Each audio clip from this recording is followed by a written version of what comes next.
കാൽനടയാത്രക്കാരുടെ സുരക്ഷയെ മാനിച്ച് നിയമം കർശനമാക്കാനൊരുങ്ങി സംസ്ഥാന മോട്ടോർ വാഹന വകുപ്പ്. ഇതിന്റെ ഭാഗമായി ചില നിർദ്ദേശങ്ങളും പുറപ്പെടുവിച്ചിട്ടുണ്ട്.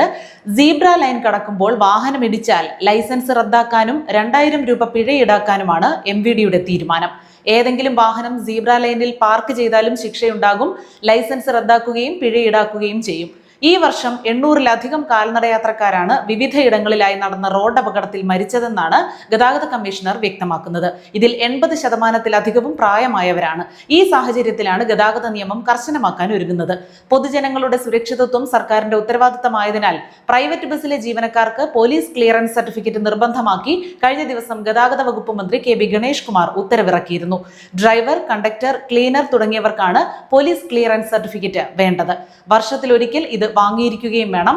ഗതാഗത വകുപ്പിന്റെ ഇത്തരം ഉത്തരവുകൾ പാലിക്കാത്ത ബസ്സുകളുടെ പെർമിറ്റ് റദ്ദാക്കുന്നതടക്കമുള്ള നടപടികളും സ്വീകരിക്കാനാണ് നിർദ്ദേശം.